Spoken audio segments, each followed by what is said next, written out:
আসসালামু আলাইকুম রহমতুল্লাহি ওবরকাতুহ। সম্মানিত দর্শক, অবস্থা দৃষ্টে মনে হচ্ছে সরকার খুব হার্ড লাইনে চলে যাচ্ছে। আমাদের দেশের যে নতজানু পররাষ্ট্রনীতি, দীর্ঘদিন ধরে আমরা সবার বন্ধু হব, কারো শত্রু হব না, সবার সঙ্গে তাল মিলিয়ে চলব, এ সকল কথাবার্তা বলা মানেই মেরুদণ্ডহীন। আর দ্বিতীয়ত বিভিন্ন সময় আমরা দেখেছি যারাই ক্ষমতায় এসছে, ইচ্ছাই হোক অনিচ্ছাই হোক, তারা কেউ কেউ ভারত বন্ধু হয়েছেন, কেউ কেউ ভারতের দাবিদার হয়েছেন, কেউ বা মুখে মুখে ভারতের বিরোধিতা করেছেন বটে, কিন্তু তলে তলে ভারতের বিরোধিতা করেছেন, এবং এই কারণে অনেকের পতন হয়েছে। এই কারণে অনেকে রাজনীতি থেকে একেবারে সম্পূর্ণভাবে উচ্ছেদ হয়ে গেছেন,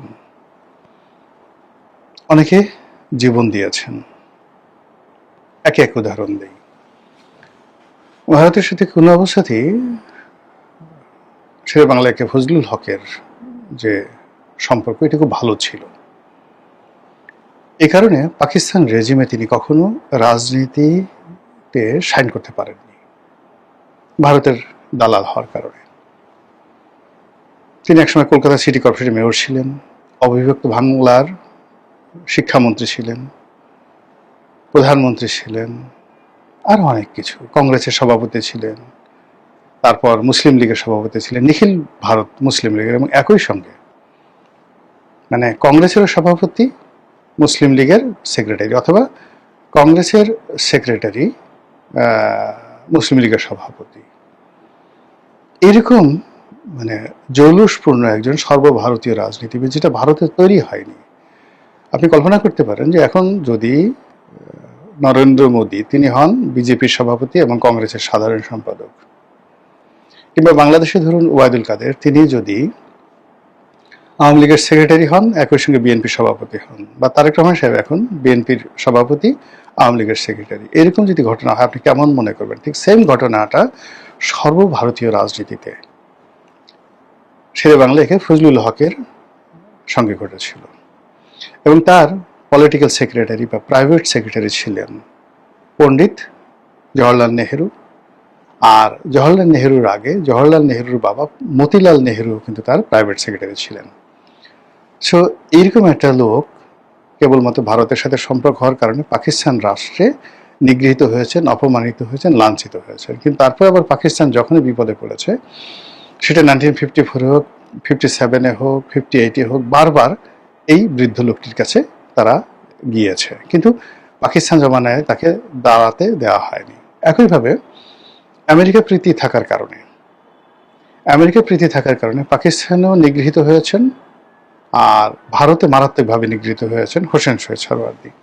কাজে দিল্লি, পিন্ডি এবং আমেরিকার ওয়াশিংটন, এই ক্ষেত্রে আপনার যদি কোনো একটা ট্যাগ লাগে, তাহলে সেই আপনি 47 থেকে এখন পর্যন্ত রাজনীতির যত ইতিহাস দেখেন, যাদেরই এই ট্যাগ লেগেছে তারা সেখান থেকে বেরোতে পারেনি। সেইভাবে আওয়ামী লীগ, বিএনপি, এ দুটো রাজনৈতিক দলেরই ট্যাগ রয়েছে, এবং সেই অতীতের যে ট্যাগ, সেই ট্যাগের বাইরে তারা যেতে পারবেন না, চেষ্টা করলে তারা যেতে পারবেন না। শেখ হাসিনা চেষ্টা করেছিলেন ভারত থেকে একটু চীনের দিকে ঝুঁকে যাওয়ার জন্য, প্রাণান্ত চেষ্টা করেছিলেন, বঙ্গবন্ধু যেভাবে প্রাণান্ত চেষ্টা করেছিলেন আমেরিকার দিকে ঝোঁকার জন্য, পারেননি, জীবন দিতে হয়েছে, আমেরিকা তাকে বিশ্বাস করেনি। তারপর জিয়াউর রহমান সাহেব প্রাণান্ত চেষ্টা করেছিলেন ভারতের সঙ্গে সুসম্পর্ক স্থাপন করার জন্য, পারেননি, প্রাণ দিতে হয়েছে। এরশাদ সাহেব ভারতের হাত ধরে ক্ষমতা এসেছেন, প্রাণান্ত চেষ্টা করেছিলেন গণতান্ত্রিক হওয়ার জন্য, কিন্তু তিনি যদি স্বৈরতন্ত্র থাকতেন, স্বৈরাচার থাকতেন, তাহলে হয়তো ভিন্ন ইতিহাস হতে পারত। কিন্তু তিনি গণতান্ত্রিক হতে গিয়ে তার ট্যাগের বাইরে যখন গেছেন, তার পতন হয়ে গেছে।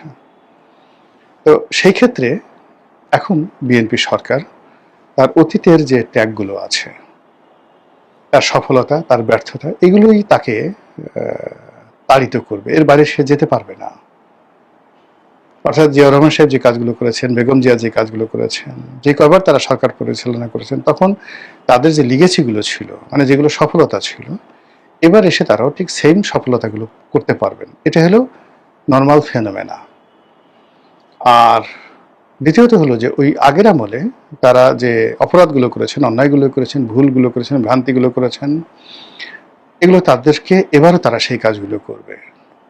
সেখানে হয়তো 19-20 হবে, কিন্তু এর বাইরে যদি হঠাৎ করে তারা রাতারাতি ভালো কিছু করতে চায় তাহলে এটা হবে না।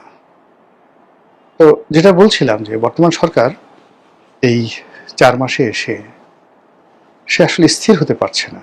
What should do? পাকিস্তানের সাথে সম্পর্ক করা উচিত, চীনের সঙ্গে করা উচিত, আমেরিকার সাথে ডিলটা কিভাবে হবে, ভারতের সাথে ডিলটা কিভাবে হবে, আওয়ামী লীগের ব্যাপারে তারা কি সিদ্ধান্ত নেবে, এই বিষয়গুলো নিয়ে সরকার এখনো পর্যন্ত সিদ্ধান্ত নিতে পারেনি।